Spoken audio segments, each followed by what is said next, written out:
ask me, as a woman, then while I'd like to be understanding of Father's feelings of true love, it did leave Mother in an awkward position. Ha, I agree. Cheating is cheating. No way to make it pretty. Yeah, that's right. Gotta feel sorry for grandmother. So, have there been any rumors about a child between Beatrice and grandfather? The keyword Beatrice has been hidden in every corner of this case, so it's natural to suspect some relative of hers. No, I've not heard of anything like that.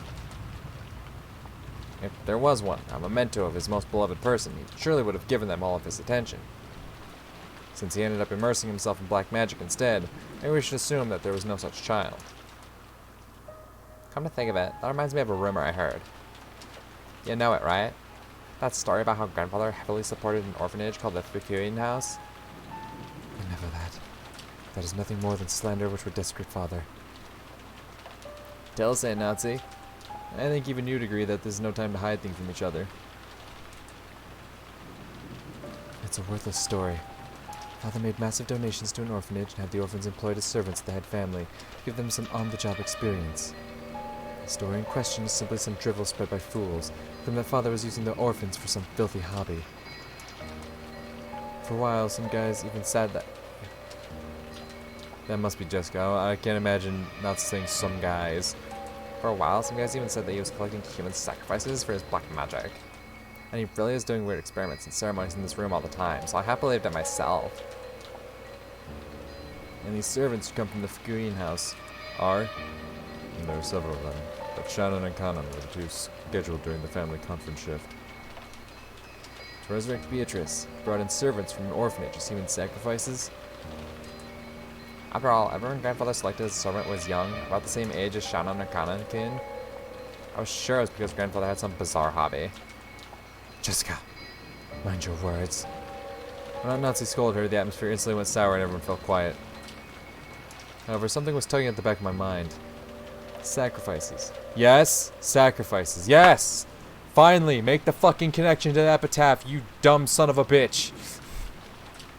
Let me pull it up for you once more. Which also, yeah, they opened the letter and it says, praise my name.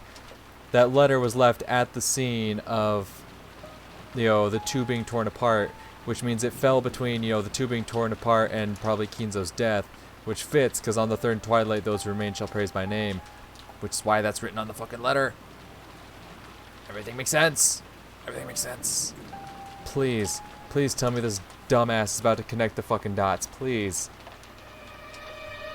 Human sacrifices brought over from an orphanage. What is it? Freaky words like sacrifices don't pop up often. Yes! Come on! And yet, I've seen or heard that word recently. Some part of my memory is tugging at me. Yes? Hey, Beatrice. What do you know? I arrived in front of the portrait of Beatrice. It wasn't as massive as the one in the entrance hall. But that portrait, which must have been drawn by some famous painter, was still just as intimidating in this smaller size. Below it, just like in the entrance hall, was the epitaph that supposedly hinted at the location of the hidden gold. Thank you! Finally someone's gonna read it and be like, oh hey, things make a lot more sense now. Sacrifices. Here. What the hell, Battler? You're creeping me out. 6 sacrifices. Both my eyes were as wide as plates. Finally!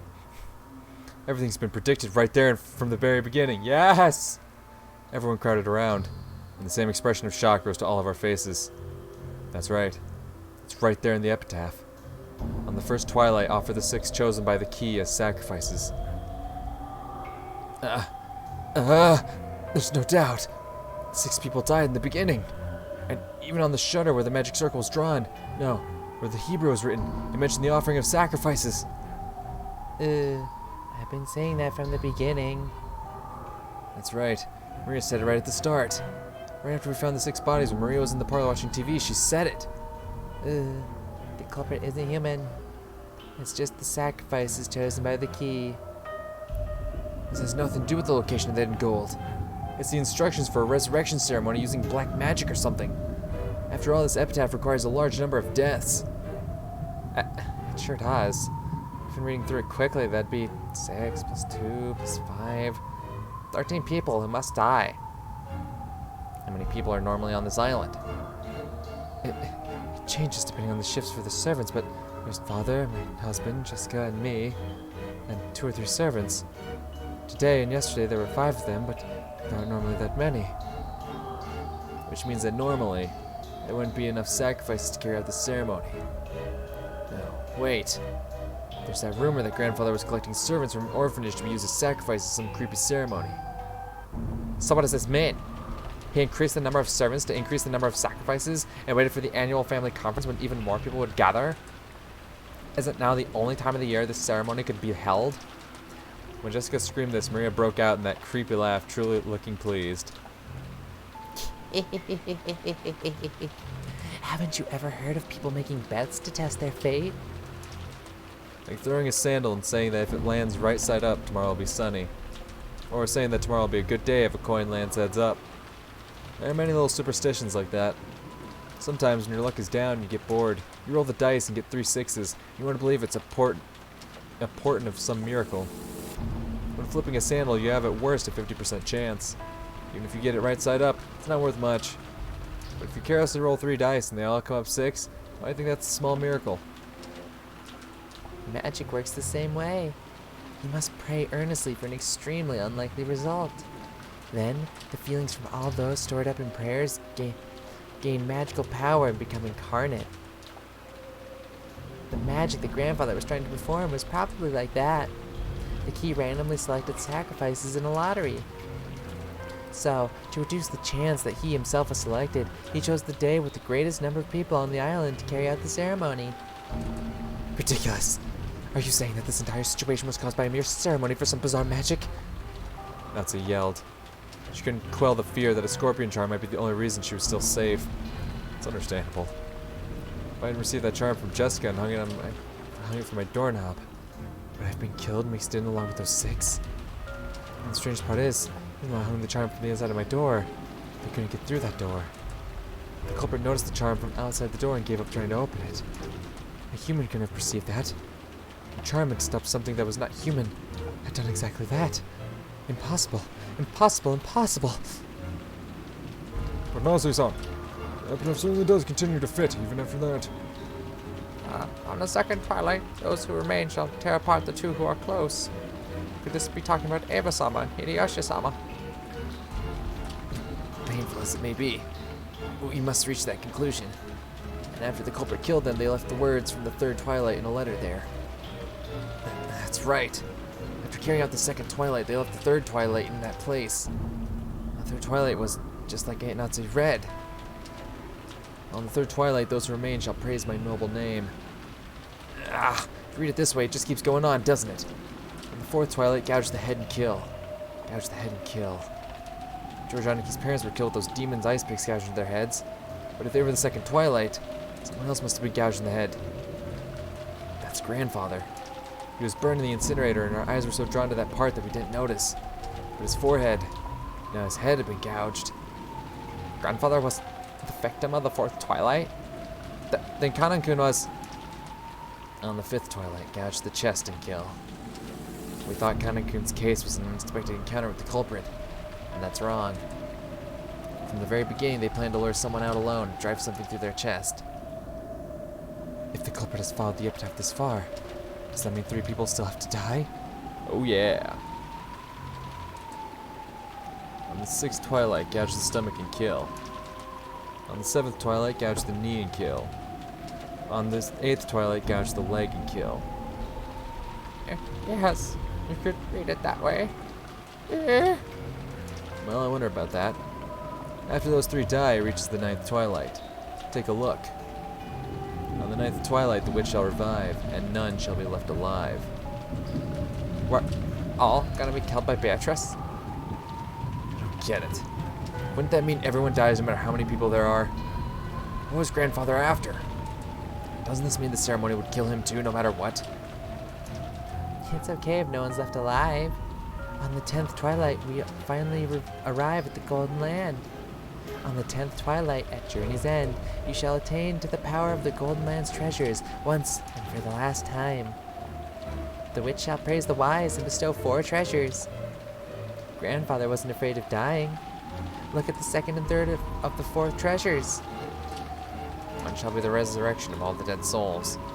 One shall be the resurrection of the love that was lost. His grandfather believed he would eventually be revived, even if he died partway through the ceremony. Ridiculous. That's insane. When you die, it's over, right? The dead don't come back to life. Isn't that a miracle humanity's been chasing for thousands of years and still hasn't accomplished? So is this what that means? Something like you'll be able to meet them in the afterlife or they'll be restored?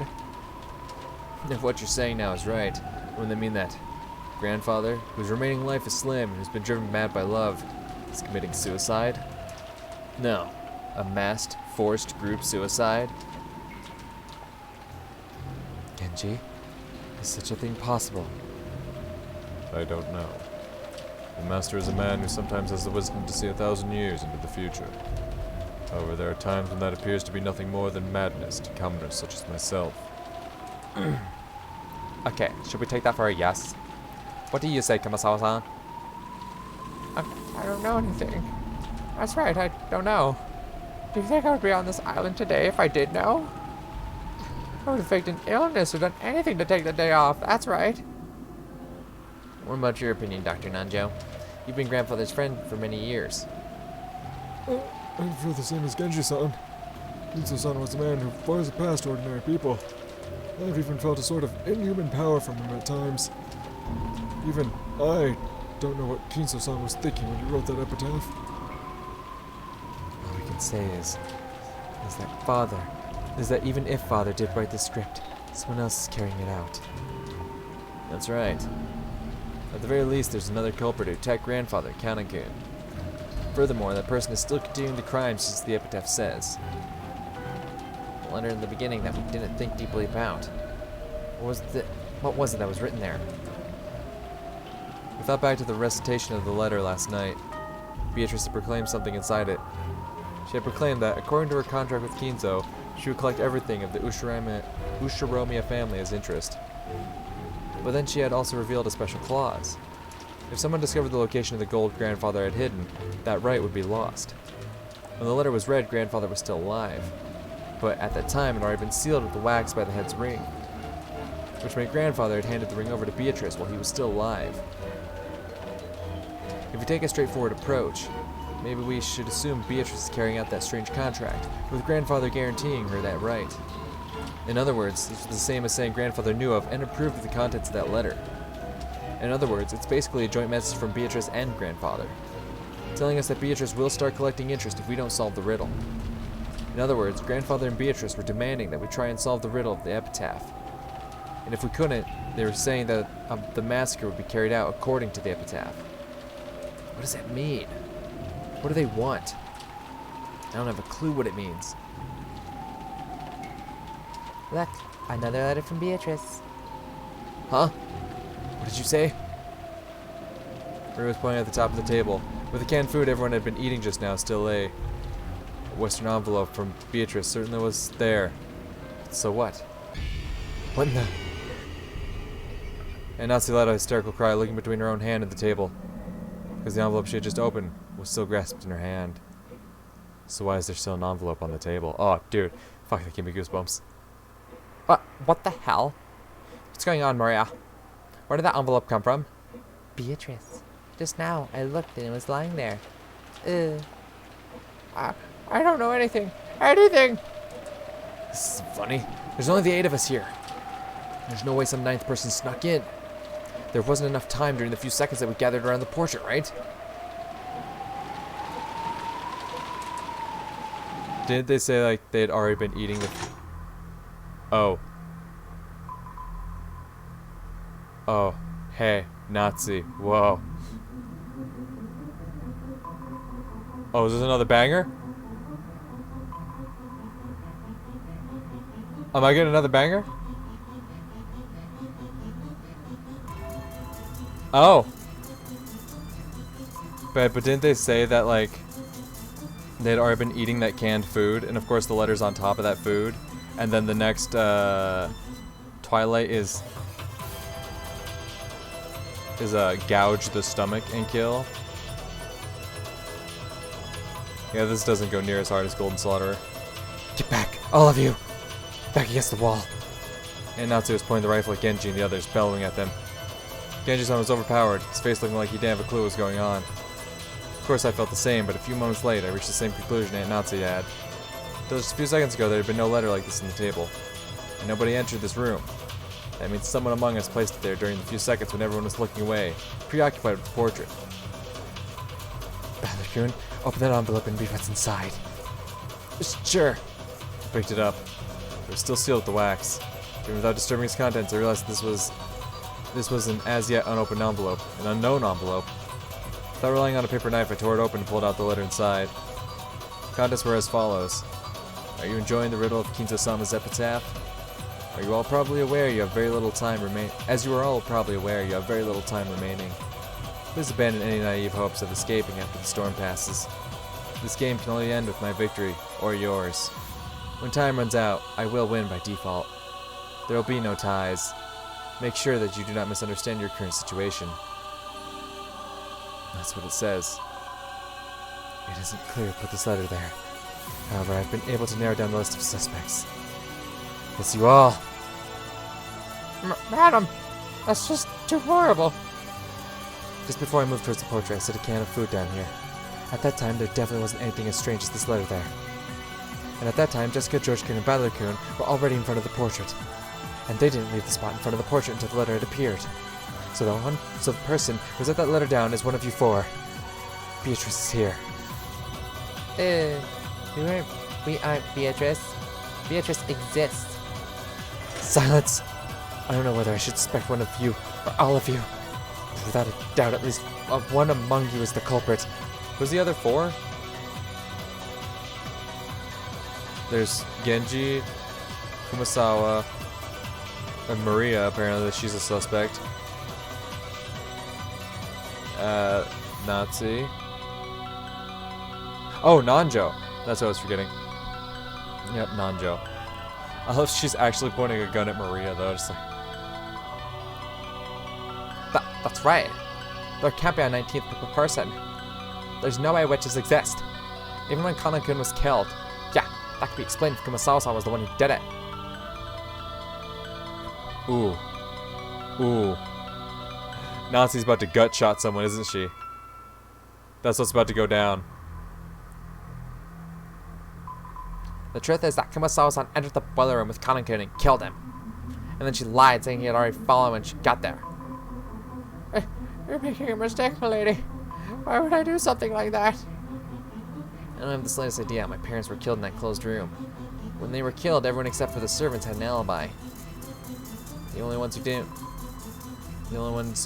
were the servants. But does that really mean it's okay to suspect them? Yes. Now that you mention it, they have no alibi for any of the cases. Ugh. Should we really be so quick to make that judgment? But this time, in this room, in this place, in this moment, in this minimally small bit of time and space, it's obvious. Only one of the four of them could have set the letter there in our blind spot. We can't tell who put it there, but it's obvious that one of the four did it. Natsu-san, please calm yourself. A lot has happened today. I understand how much strain is on your mind right now. Dr. Nanjo, it truly pains me to call you suspicious. However, you are Father's personal doctor and his closest friend. You have been by his side for many years, and you might even know about Beatrice. Could you be hiding some kind of old obligation? Of course not. Calm yourself. It was pitiful to watch Dr. Nanjo frantically pleading his innocence. It was probably a normal reaction that anyone would give if they were suspected. Kumasawa was the same. Ever since Jessica voiced her suspicions of Kumasawa murdering Kanon, Kumasawa had been totally flustered. That was why Genji's still calm appearance looked so bold. And Natsu pointed the barrel of the gun. Genji, you were grandfather's #1 subordinate. Was Beatrice an illusion you showed to father, with you as the performer? If by suspecting me you recognize me as the master's greatest servant, then I count it a great honor, regardless of the circumstances. However, I am not the one who put the letter there. Do you expect us to just accept that? You must be the ringleader. Maybe Kumasawa and Dr. Nanjo are your accomplices.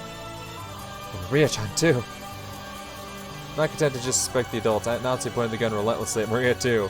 Hey, don't. But Maria acted as though nothing had happened. Yeah, Maria doesn't give a shit. Or maybe she thought she would be fine even if she was shot. Mary-chan, at this point we can no longer remove someone from suspicion just because they're young. For the last time, let me ask the question that everyone's had since last night. Yesterday, who was the Beatrice who handed you that letter? Don't dodge that question. Make it clear. Who gave you that letter? How many times do I have to tell you? It's Beatrice, the 1,000-year-old golden witch. You want to know what she looks like? Just turn around. See, she's right there. Beatrice is.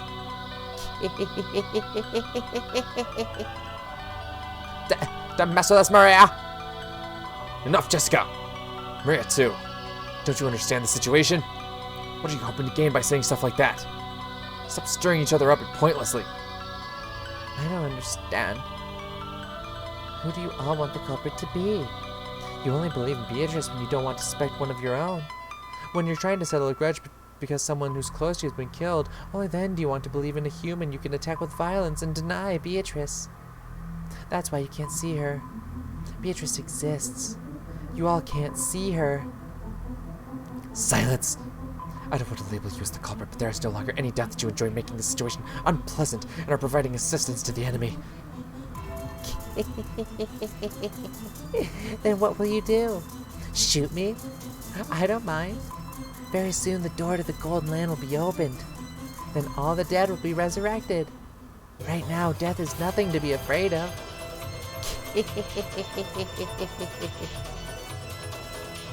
Mom, she really is suspicious. We can't keep her with us. Aunt Nazi, please calm down. There's no reason to shoot Maria. Please remain composed. The letter was meant to provoke us, but it's nothing to be afraid of. Even the culprit is scared of what will happen tomorrow. They're scared of the police. Right now, this island is free from the reach of the law, but that's only because it's isolated by this typhoon. Once the typhoon passes, the law will return. So you mustn't shoot. How can you stay so calm, George Nisan? One of these four is the culprit. No, maybe all four of them are working together. How can you stay so calm when one of these four may be the culprit who killed your parents? Even I have the desire to find the culprit and kill them. That would be simple barbarism. I will leave the judgment of crimes to the law. So no matter how suspicious they are, you mustn't pull that trigger. I feel the same as George Aniki. And Nazi. And hold yourself for a second. Anyway, be bad to shoot. In times like this, I hear you should tilt your head back and say, "Stay cool," 3 times. Let me make this clear. Witches don't exist. Not on Rokkenjima, not in the Ushiromiya mansion. I declare it as Ushiromiya Nazi, representative of the Ushiromiya family. There's no witch here. I won't accept Beatrice. No matter what you're planning, I won't let you lay one finger on my daughter or the rest of them. That's my duty as a mother and as representative to the family. Those words were the final words of farewell that settled everything. To protect her daughter, Aunt Nancy would regard any suspicious person as an enemy. The only reason George Aniki and I were staying on this side was because, by coincidence, we had a clear alibi regarding the letter. If I hadn't approached the portrait, I would also be at the other end of that gun barrel, treated like a criminal. But even though part of me thought that, part of me was thinking that chasing all the suspicious people from this room would finally guarantee our safety. Genji-san and Kumasawa-san, Dr. Nanjo. All of them were on grandfather's side. Maybe you could say that once Maria started blindly believing in Beatrice, she was also on grandfather's side. That's right. They're all suspicious. But is this really okay? If we throw out all of the suspicious ones in such a lawless way, will we still have the right to defy the lawlessness of the witch?